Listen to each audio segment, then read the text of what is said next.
Good morning, Maddie. How are you? I'm fine. Thank you for asking. I'm going to keep reading from Thai Vignettes. How now, Thersites? What, lost in the labyrinth of thy fury? Shall the elephant Ajax carry it thus? I haven't fair voice this morning. All right. This story, we're about halfway through the book. This story, and thank you once again for giving me the opportunity to do this. This story is called Date with an Angel. It's pretty much a transcription of true events. A guy who I knew, an Australian, went through this, and this was the result. Date with an Angel. Frankie came from a part of Australia with the amusing name Little Head. Joom was a Laotian, sent to work in a rice mill in Nakhon Phanom at an age when she should have been learning to read, and sent to work in a brothel in Bangkok when she should have been subscribing to movie magazines. They met in a bar on Kata. He had a tattoo of a dragon on his left bicep, right where she wore her two-tailed gecko. They were destined for each other. Frankie moved into Joom's bungalow and supported them none too well by working on boats in Chalong Bay. He always stank of fiberglass resin, and he often sported a bandage made out of a sanitary napkin and electrical tape. Joom cooked for Frankie and mixed his drinks and changed the tapes in their battered old stereo that Frankie had taken from a boat during a wage dispute. They lived together for about 5 months, and then Frankie had to go to Malaysia for a visa run. When he left, he told Joom, "See you in 3 days, darling." And he handed her 300 baht. He hadn't checked his calendar, and he got caught by a Muslim holiday in Penang. Frankie only owned a few shirts and a couple pairs of shorts, which he took with him to Malaysia. When he hadn't returned by the 4th day, Joom assumed that he wasn't coming back. She shrugged, put on her best clothes, and went out. She had a great couple of days. She saw her old friends, caught up on the gossip, and got 1,000 baht off an old Swiss gentleman whose tastes were mundane. When Frankie came home one morning, she met him at the door with a surprised smile and a big kiss. He'd had a terrible time in Penang, of course, and he decided they should go out for a few beers before dinner. At the Horse Latitudes, where the yachting crowd hangs out, a friend pulled him aside and told him about Joom's lost weekend. Frankie flew into a rage and called Joom a lot of bad names in 2 languages. He jumped on his motorcycle and he roared off down the beach road, leaving Joom stared at by a room full of foreigners dressed in clothes from the Fragrant Harbor catalog. The options for a girl in Joom's situation are many, but Joom chose the most dramatic by far. She stormed out, head held high, walked to the nearest Nitnoy shop and spent 10 baht on rat poison. She went back to her bungalow, wrapped the powder into 5 lumpy wads of rice paper, washed them down with a quart of beer. A half hour later, her screams brought the bungalow manager and a bunch of curious tenants who kicked in the door to find Joom writhing in a puddle of pink froth on the bed. They needn't have kicked in the door, as Joom had left it unlocked and left the poison box prominently on the table by the bed. She'd only meant to make a gesture, one that would make Frankie feel sorry for her and take her back. But she underestimated the advances that have been made in pest control. When Frankie showed up 2 days later, hungover and broke, his friends at the Horse Latitudes rushed him to the hospital. He sat by Joom's bed for 24 hours, still wearing the clothes he'd worn on the bus home from Penang. She never woke up to see him there, but he was holding her hand when she died. Everybody chipped in for Joom's funeral. They had to. Frankie had no money, zero, nada. Nobody on Phuket knew Joom's real name or where her family was. Looking through the photo albums she kept revealed nothing.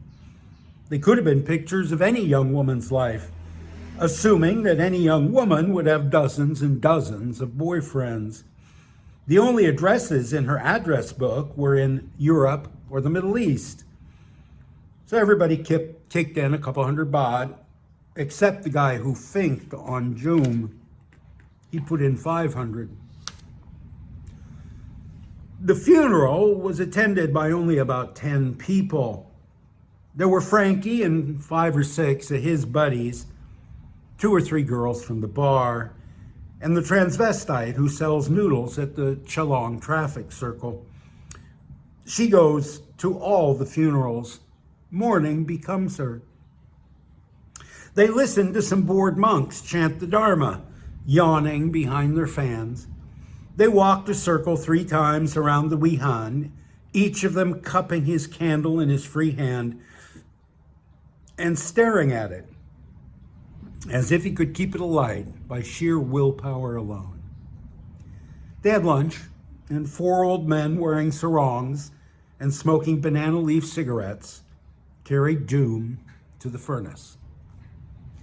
The next day, Frankie borrowed a friend's motorcycle to collect the ashes, and he borrowed another friend's longtail boat to bury Joom's remains at sea. He putt-putted out into the bay with the dusty bundle of silk, about the size of a basketball and weirdly heavy, resting in 3 inches of water at the bottom of the boat. For the next few weeks, Frankie went on working, but his behavior became increasingly erratic. He'd always had a heroin habit. The dragon on his arm hid a lot of puncture wounds. The problem got worse, though, and one day his friend's longtail boat disappeared, and so did Frankie.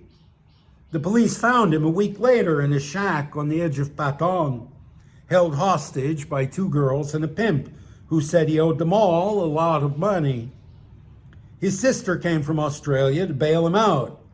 He disappeared, and 2 months later, they found his body on a trail in the jungle near the Golden Triangle. He'd been shot once at close range in the back of the head. All true, all true. The names were changed to protect the dead, which probably wouldn't be necessary now. I don't remember what their names were. I remember the guy came over to my house once, and I had a pillow in the living room. I used to lay on the floor and watch TV, and I had this pillow, just a bed pillow. And there were no chairs. We had no furniture. Steve was into being, going native and sitting on the floor and eating on the floor. So he sat on my pillow on the concrete floor. And when he left, the woman I was living with picked up that pillow and threw it out in the trash, absolutely disgusted that someone would put their ass on a pillow where I would put my head. Never occurred to me. I would have kept it. It wasn't dirty. He didn't leave shit on it or anything. But that contact between ass and something that touches your head was very, very, very disgusting to her. That dramatic gesture she did, the woman did, take rat poison just to get his attention, make him feel sorry. Thai people, particularly, bar girls, the women you meet in the bars or the massage parlors, they'll have a collection of tragic photos on their phone. Photos of broken motorcycles, people in hospital with bandages and broken legs, and funeral photos. And they'll trot these out when they're in trouble, when their sponsor, their benefactor, is angry at them. they'll try to curry favor through sympathy. They'll trot these out and say, oh, look, my brother just died. I had to go to the funeral. I missed our date because I had to go to my brother's funeral. Or my friend last night, I didn't meet you when I said I would because my friend had a motorcycle accident. I've been sitting up all night in the hospital with my friend. And if you were to take the time, I suppose, to do whatever techies do to find the dates on photos, you'll find these photos are years old. But every Thai working girl, a lot of mosquitoes today, every Thai working girl has a collection of tragedy photos on her phone, which she will pull out and when she needs it, when she needs sympathy, and it is not beyond them to make the tragic gesture, the self-harm gesture. A lot of them have scars on their arms where they've, cut themselves, and or on their thighs where they've cut themselves. They like theatrics, man. They love the soap operas, and they all think they're actresses, and perhaps they are. 3 men and a baby. Also taken from true life. Why, they're all taken from true life. I've never written about anything except Steve's life. Even if I write in the third person omniscient observer voice, I'm writing about my life, about people I've known. Man, many mosquitoes this morning. I'm going to turn the fan. The fan kind of keeps them off you,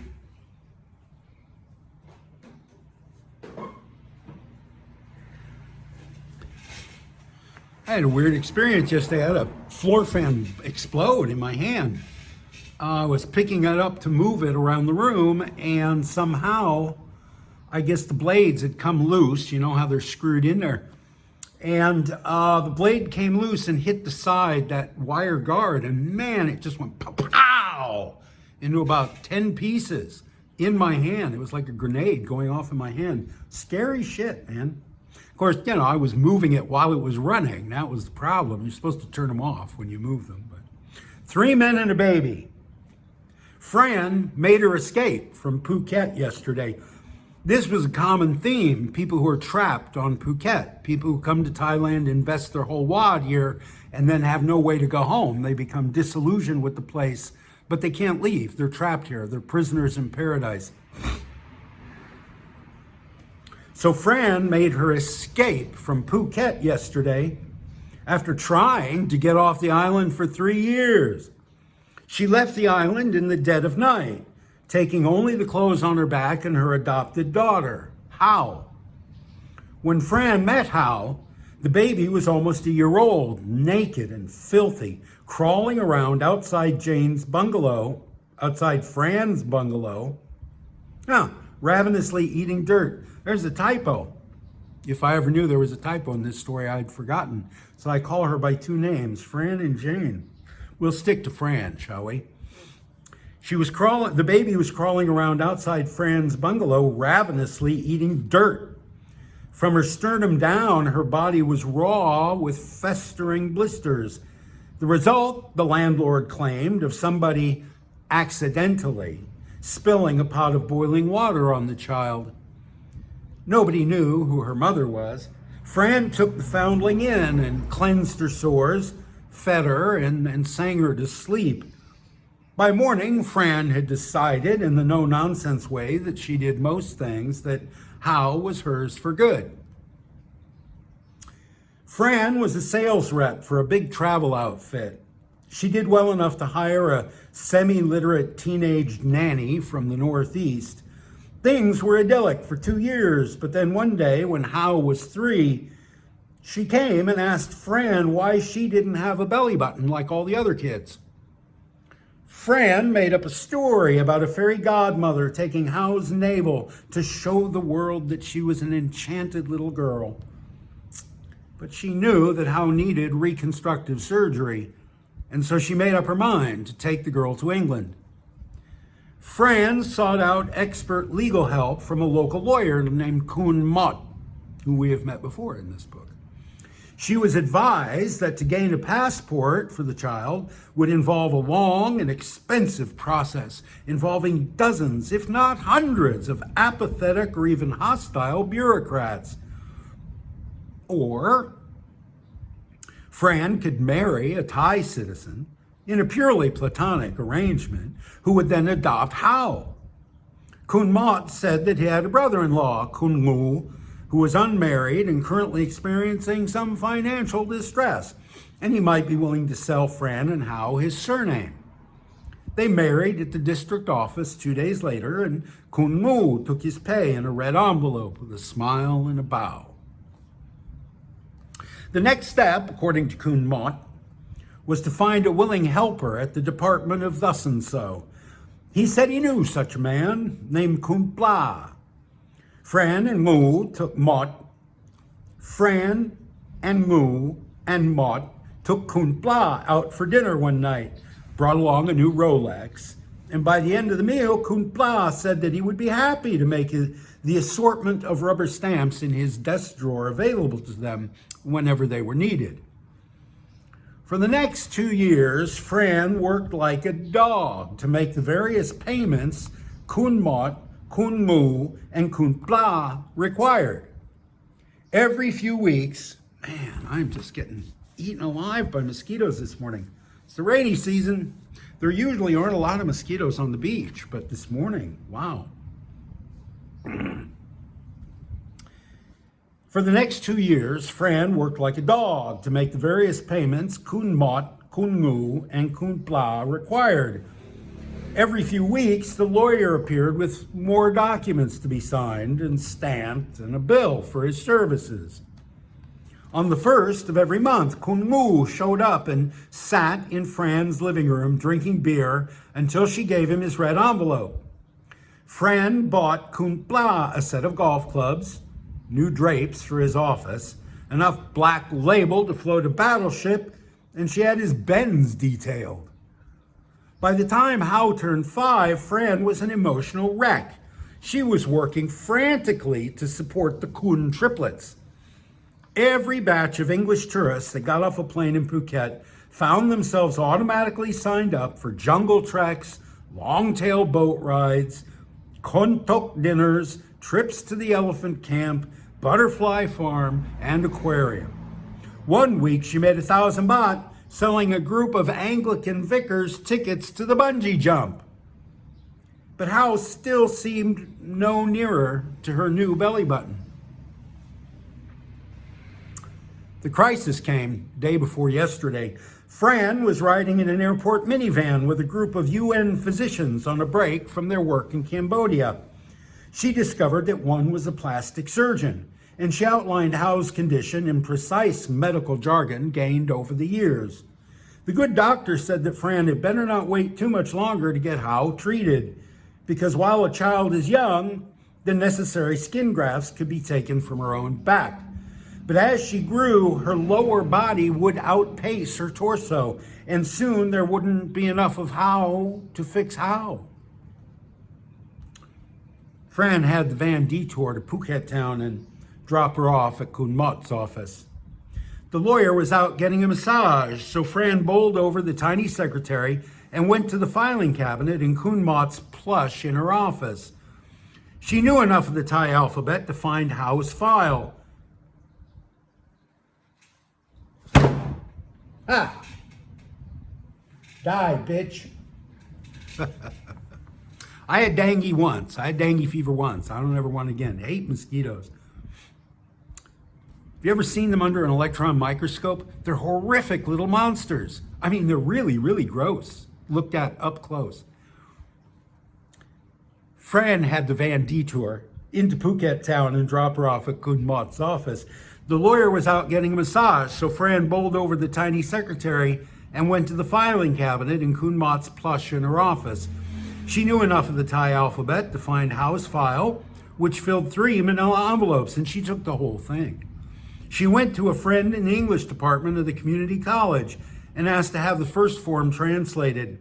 It turned out to be a lease on a 2-bedroom apartment in Phuket town, for which Fran had unknowingly co-signed. Fran went to the apartment and, finding nobody home, spoke to the landlord. That man told her that the place was occupied by a very attractive young lady who at one time had been a professional singer. but whose chief occupation now was satisfying the personal needs of a very successful local lawyer. Fran went to Chalong Bay, barged into the Horse Latitudes, and demanded to know whose yacht was currently seaworthy. As is common of the dozen or so boats represented by their skippers at the bar, only two were in any condition to sail. One was a comfortable craft bought with the retirement pension of an elderly American couple. They said that they'd be leaving in a week for Sri Lanka and they could use a good cook. Fran said, Sri Lanka's all right, but we leave tonight, and after Sri Lanka, we're going to England. Fran was so adamant that the sweet old Americans promised to have food and water on board to sail with the tide at midnight. At home, Fran put the apartment lease into an envelope and addressed it to Kun Mot's wife. Then she tore up her marriage license and put the shreds into a red envelope addressed to Kun Mu. Last, she made a phone call to the minister of thus and so and passed on the sincere thanks of Amnesty International for Kun Bla's donation of 10,000 baht.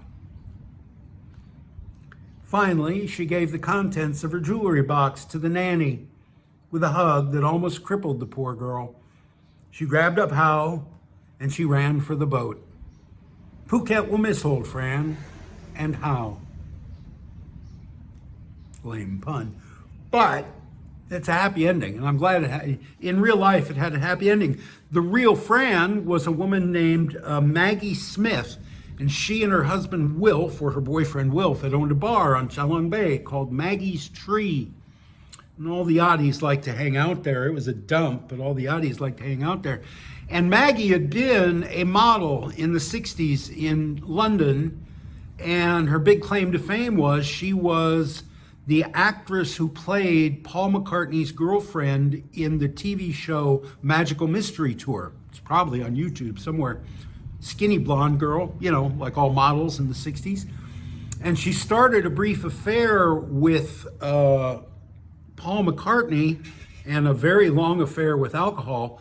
And she was passed from hand to hand. She hung out with Rod Stewart for a while and a few others.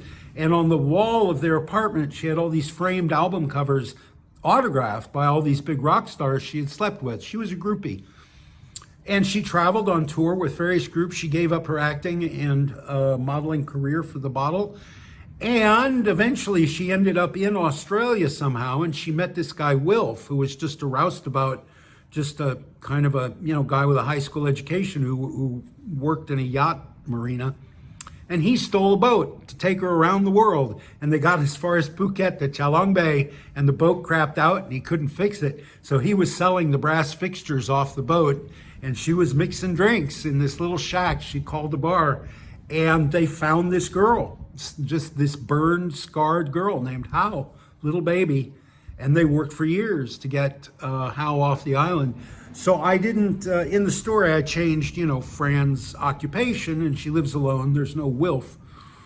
It was Wilf who told me that it takes 18 5-gallon jerry cans of gasoline to burn a human body to bone.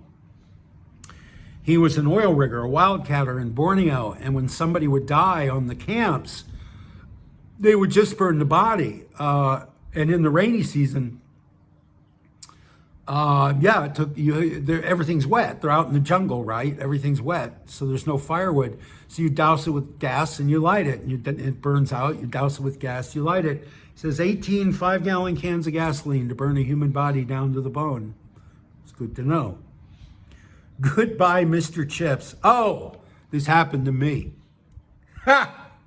I used to teach English at Widyalai Tumton Phuket, the community college on Phuket. Roger arrived on Phuket at almost the halfway point of a year-long around-the-world trek that was, so he had announced to friends in Ottawa upon departure, meant to bring him in contact with his heart's desire. After touring the museums of Europe and the ruins of the Levant, after photographing big game in Kenya and monasteries in Nepal, he came to Phuket with the road grid of 21 nations in the pockets of his backpack and amoeba in his intestines. I don't know how to pronounce the plural of amoeba. A course of antibiotics and a 6-week rest cure in a bungalow on Patong Beach put the color back in his cheeks. But it took the last traveler's checks out of his money belt. He was considering giving up the quest for his heart's desire and wiring home for a loan when someone told him that any native English speaker could get ready employment on this island as an English teacher. Now it was a fact. Roger got a job teaching in the rubber technology program at the local community college. 64 hours per 8-week semester, 70 baht per hour, paid at the end of the semester. He'd never before taught anything in his life and had not paid much attention to the English teachers he'd had himself. But he went down to the bookstore and he bought a couple of books and brushed up on his Scrabble, Bingo, and Hangman. And he walked into his first class full of bright hope and promise. What he met there were 25 young Thais, all in white shirts and black slacks or dresses, all of them staring at him in rapt concentration and total silence. They stood and bowed when he entered, and they waited for him to sit before they did.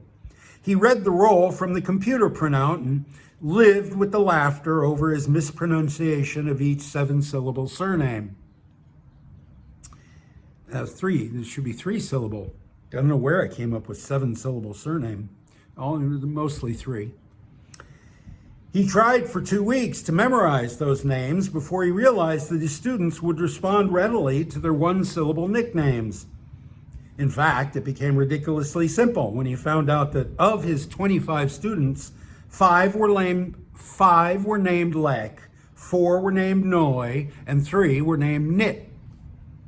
After just 2 weeks, Roger had noticed that most of his students were the children of Phuket's business elite, interested, as all college students are, in socializing and not too interested in learning English, the international language of the rubber industry being Malay in any case. He noted a few women who, though they dressed like their classmates, appeared a few years older, more serious about their studies, and a lot more self-assured. These girls would look him in the eye when they spoke to him, and one even accepted the offer of a ride home on the back of his motorcycle. One of the Thai teachers clued him in. These were minor wives and cabaret singers who were trying to improve their station in life by improving their minds. He was warned against giving them rides, as you never knew how their powerful sponsors might react. All the women in his class flirted with him, though some obliquely and some more directly. But he already knew that flirting was a time-honored pastime in Thailand, what they used to do before television. And a man has to be careful, lest he think the girl is flirting for profit when she's just flirting for fun. He'd already decided that he'd be able to get through the semester with his professional virtue intact when he came into his office one day and found a plate of cookies. He spotted the responsible party, a girl from his class named Dara. He had pegged her as one of the young Turks, assuming that she was a spoiled little rich girl. But she kept bringing him snacks, and soon she'd appear at his office door with a cup of coffee, 2 creams, 2 sugars, just the way he liked it. In class, she would stare, her big brown eyes never leaving him. Her class work was below average, and she was too shy to ever speak out loud. He became convinced that she was interested in him, more than just casually flirting.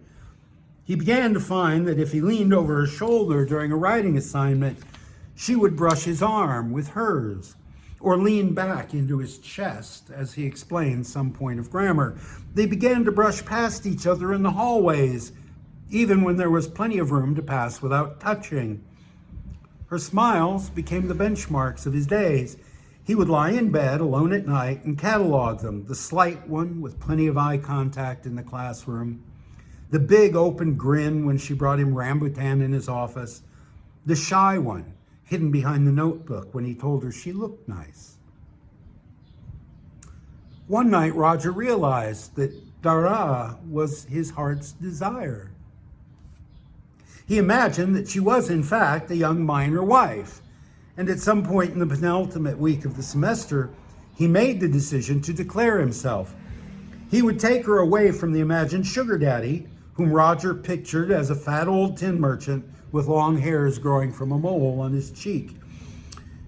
He would take Dara back to Canada, send her to a real university where she could develop into a version of his ideal woman, the mysterious Eastern siren, who could accompany him on extended sorties into the hot, steamy jungles of sensuality, and then discuss world events and modern art afterwards. The last week of the semester they spent in a frenzy of secret glances, accidental contacts, and poignant smiles. Every day, Roger told himself that this would be the day he would declare himself, but every day he put it off.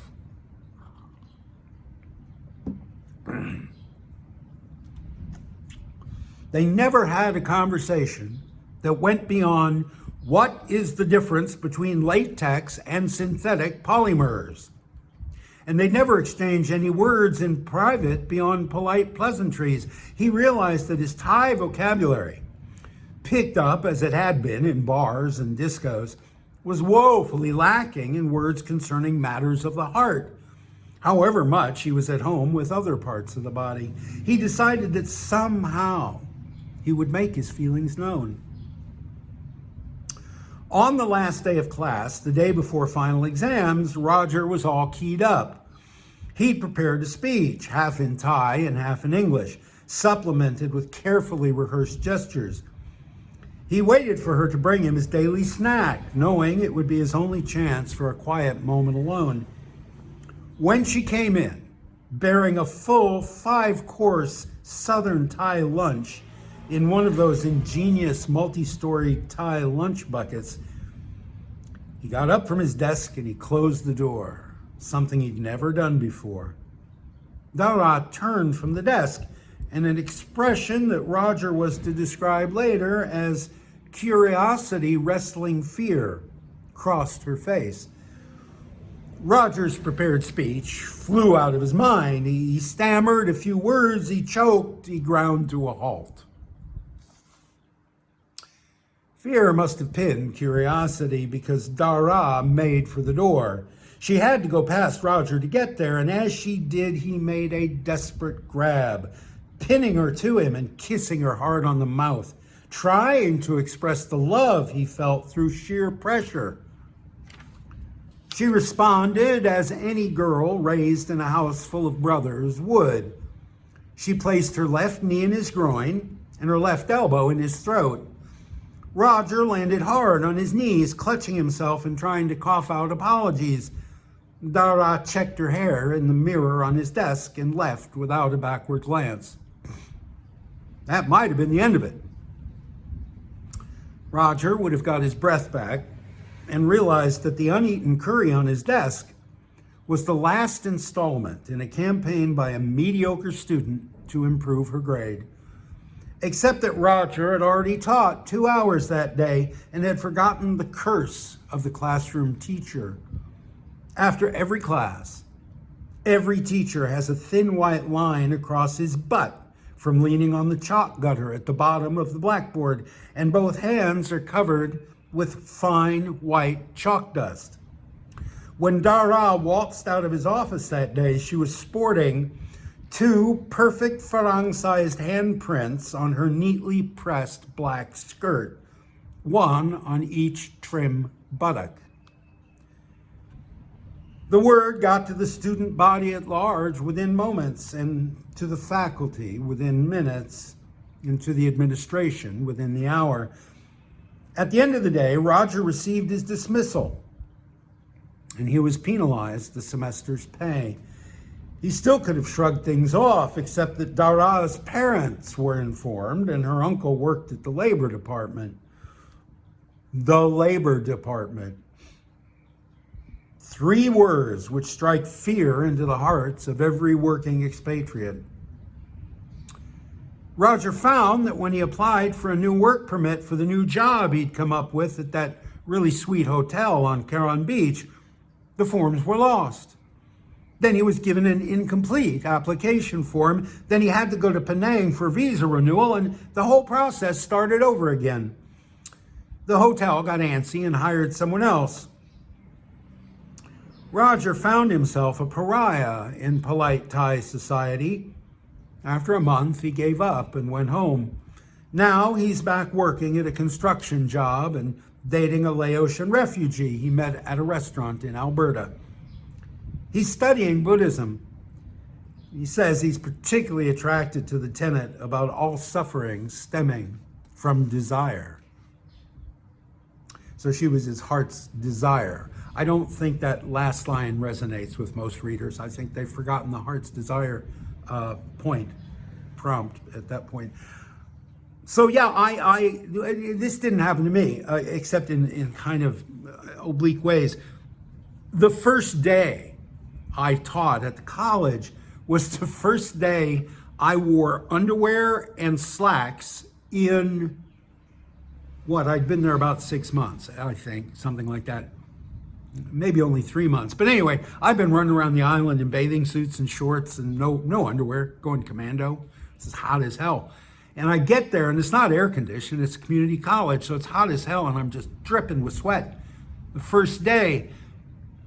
And I get home, and I take off my slacks, and I see that white line across the buttocks from leaning up against the chalk tray.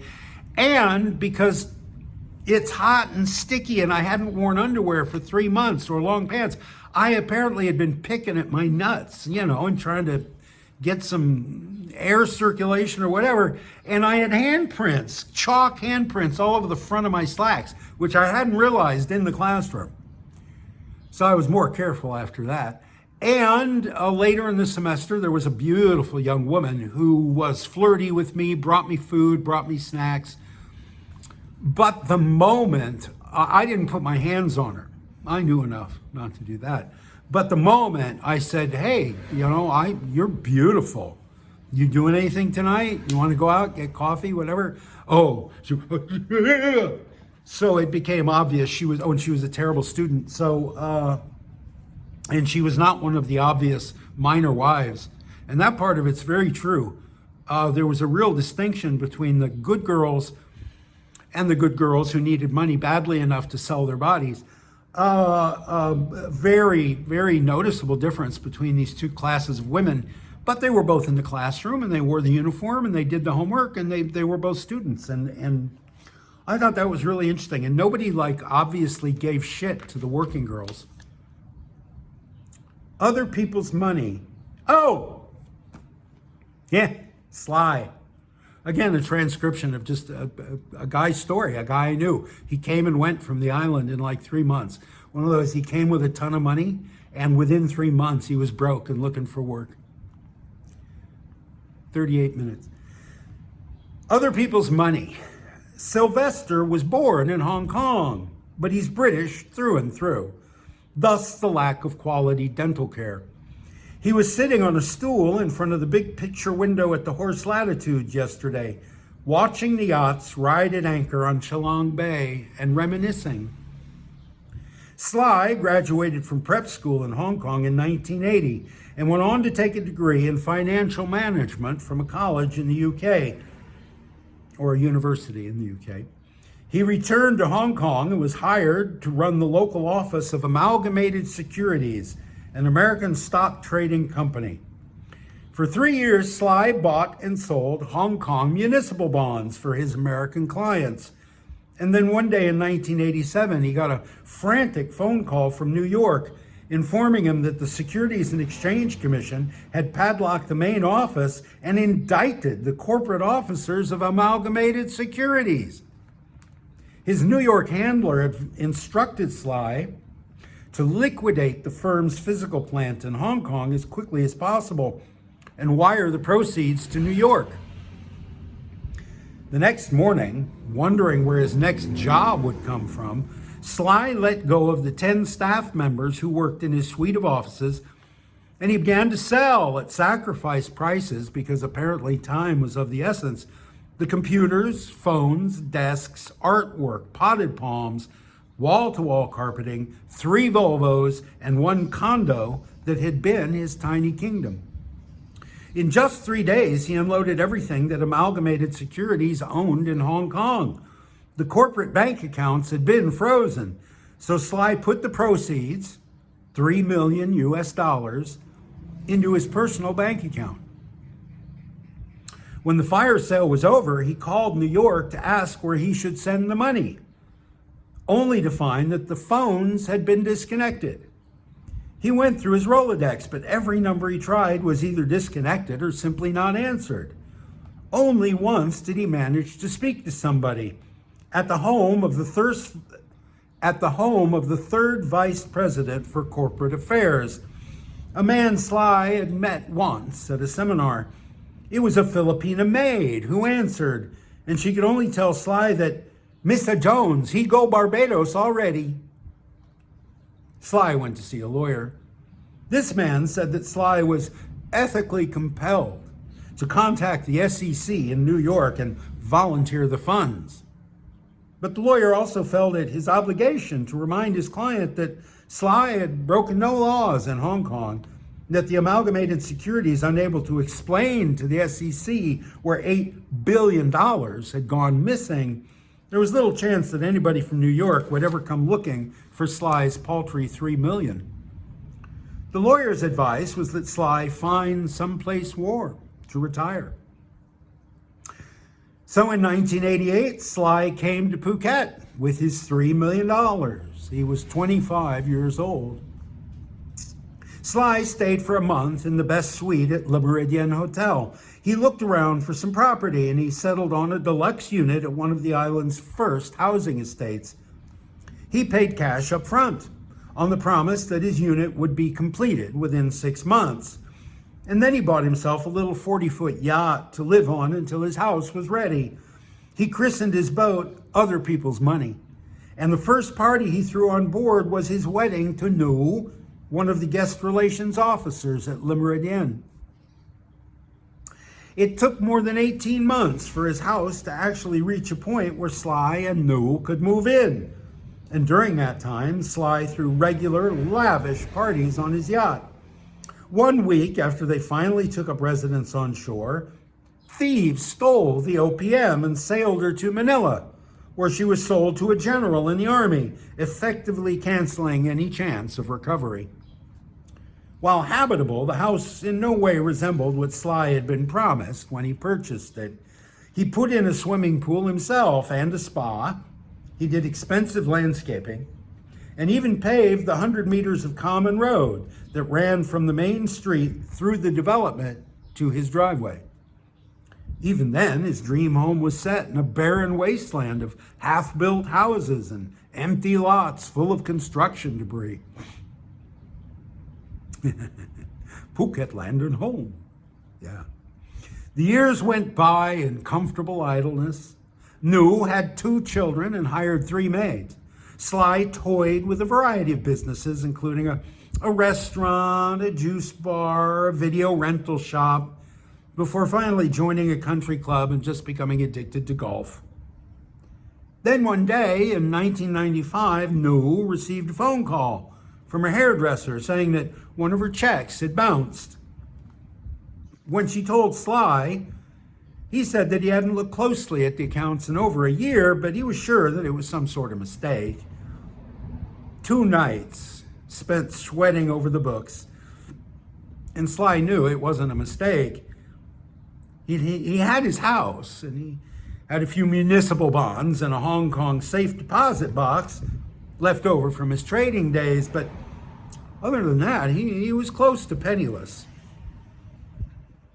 He agonized about it for a few weeks, and he really had no options, with only one previous job on his resume, and the only people who might possibly have given him a letter of recommendation, either in jail or in hiding. He moved his family to Bangkok and took work in a boiler shop operation, selling shady investment schemes to expatriate retirees. His house on Phuket is still on the market, though it's in near ruins by now. But he won't lower his asking price, even though in the current market you couldn't give away a house here, even if it had Japanese war booty buried in the backyard. Last time, he told friends yesterday, I sold everything in 3 days and got only $3 million. What I could have taken my time and easily tripled that number. Then, in the same authoritative voice he uses to sell his worthless penny stocks, he said, I've learned my lesson. Yeah. It's always, these guys who were the smartest guy in the room back in the world. They got masters of business administration from prestigious universities. They make a lot of money young back in the world, and they come to Thailand. And it just sucks them dry. They lose everything. Smart guys, intelligent guys, but guys with dicks, so. Guys with dicks, yeah. We don't make the best decisions, do we? A room with a view. Oh, okay, I don't know, I'm kind of embarrassed about this story. So I have an old friend named Mark Rome who lives on Phuket. And his son, he has a Lukrung, a biracial son, who's a very popular up-and-coming politician in this country. And you see him on the news all the time. But Mark, back in the day, was another writer on Phuket. He knows Thailand intimately. Really. He's been here, 45 years, I think, and he really knows Thailand intimately. But he wrote a story that he submitted to the Phuket Gazette, and John McGee, I think, rejected it at the Phuket Gazette. So Mark brought it to me and showed it to me. He said, what's wrong with this story? And I tried to tell him, and Mark is not somebody you can tell something to. Mark thinks he knows everything already. So all he was really coming to me was for some validation. Yes, that's a good story. John was an idiot not to buy that story from you. And instead, like in grad school, I parsed his story. I deconstructed it for him. He didn't like that. And so he marched off with his story. And I said, all right, fuck you, dude. I took my time to help you out, and you treat me this way. You march off in a snit. I'll show you. I'll write that story better. And I did, and John bought it. But it is Mark Rome's story, and it was kind of catty and bitchy of me to rewrite it and sell it to the market that rejected it. And I'm sure Mark doesn't even remember this now. Somebody on Phuket could ask him, and he'd say, I don't remember that, I do. I remember every shitty thing I've ever done in my life. A room with a view. The trouble for Gop began when she called Ying a fat pig. The remark was made in jest as Gop and her friends were sitting around, sharing a snack of fried chicken and papaya salad. But the other women liked Ying more than they liked Gop, and after her remark made Ying cry, Gop found herself a pariah among the outcasts who live and work in the tiny rooms of the Siam Hotel. And as I understand it, the Siam Hotel still exists in Phuket town, and it is still a very, very, very cheap, strictly blowjob brothel, and mostly daytime. But anyway, Siam, I haven't been there. I've gone back. I haven't been there in 30 years. But anyway, she found herself a pariah among the outcasts who live and work in the tiny rooms of the Siam Hotel.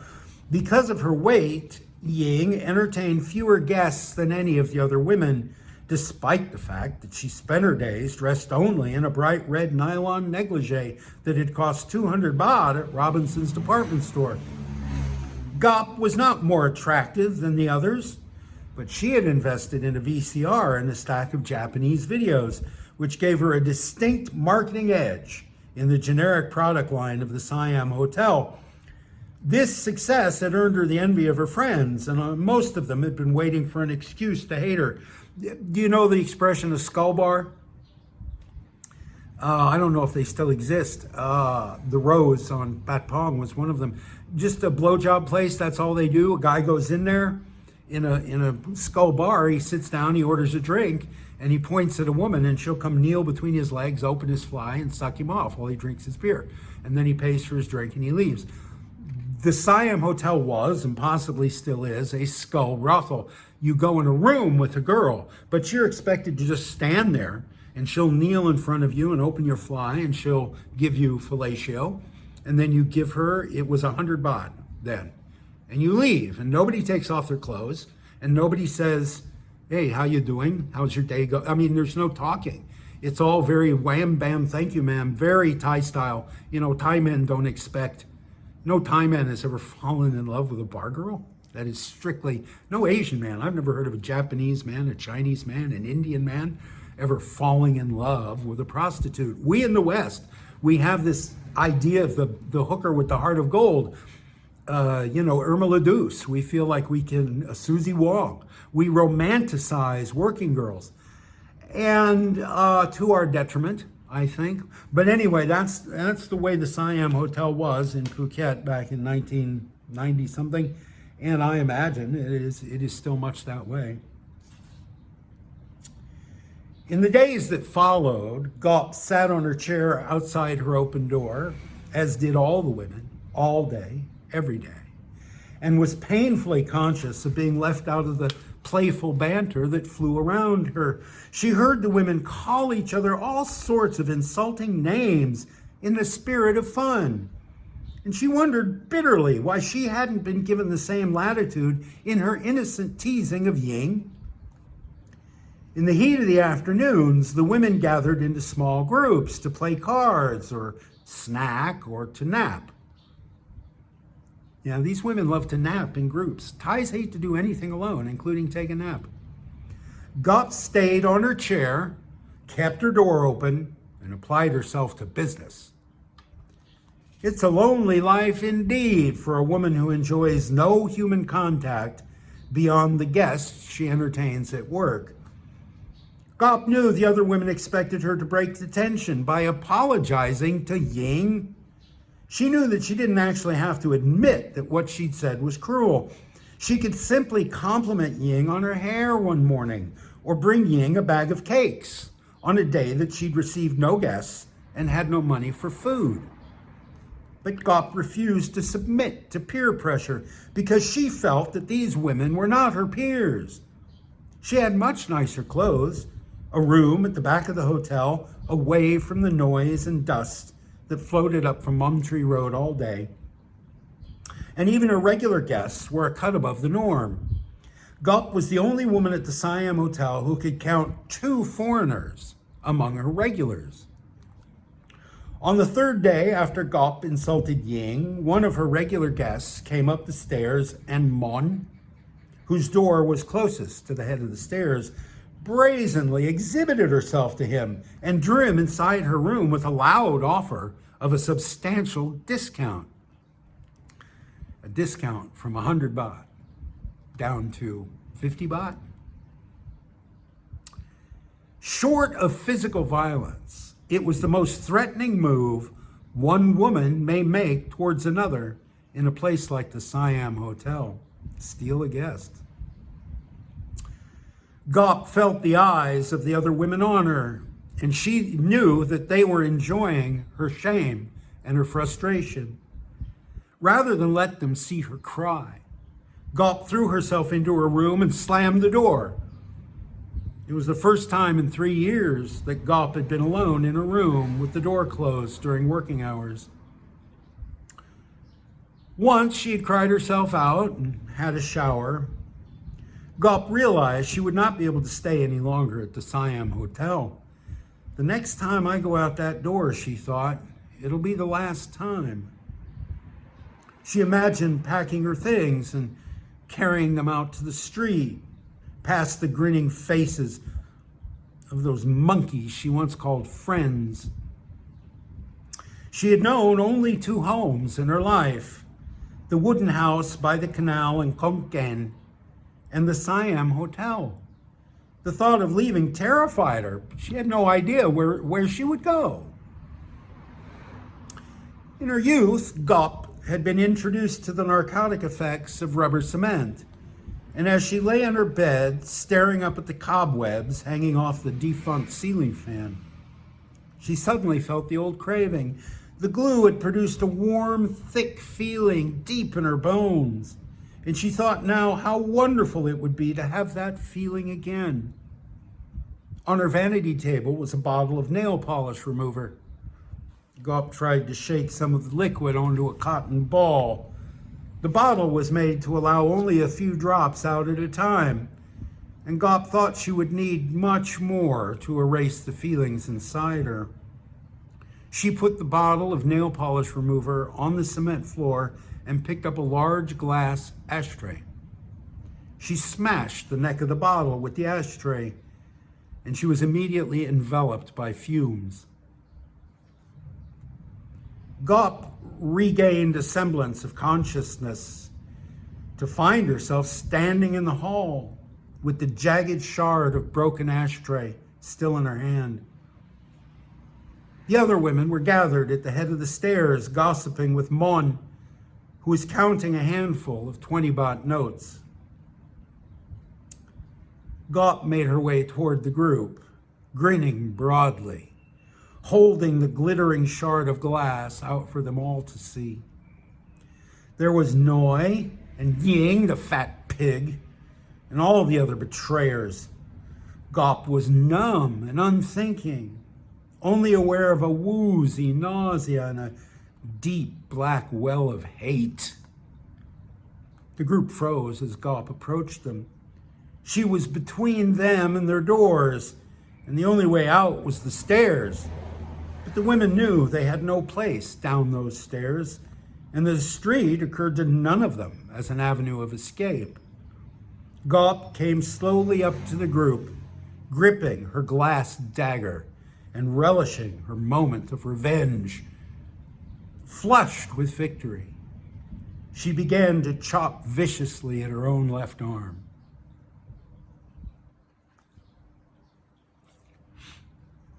So Mark met a woman who had these scars, these obvious, the result not of slitting the wrist, but chopping with something at the forearm. And he had made up a story to explain how that happened. And I was seeing a woman named Gaup at the Siam Hotel who had scars from self-harm, not the chopping, but just the normal slits of self-harm, adolescent self-harm. But she was much more successful than the other women there, partly because she had this VCR and these Japanese tapes. So when a man stood in her room, he could watch porn while she serviced him. In all the other rooms, you just looked at a wall, or you looked out the window at the street, or whatever. You closed your eyes and thought of your wife, perhaps. I don't know. But this woman I knew, because she had this VCR, she charged like 120 baht instead of 100, something like that. And she did more business. She had better clothes. She had some jewelry. And the other girls, it was obvious, the other girls resented her. The other girls did not like her because, well, I assume, maybe she was a bitch, but I assume because she was successful. That's an hour, buddy. I'm going to, go glue lighters to turtles for 8 hours. I hope you're enjoying this. I hope you have a terrific day. Talk to you later.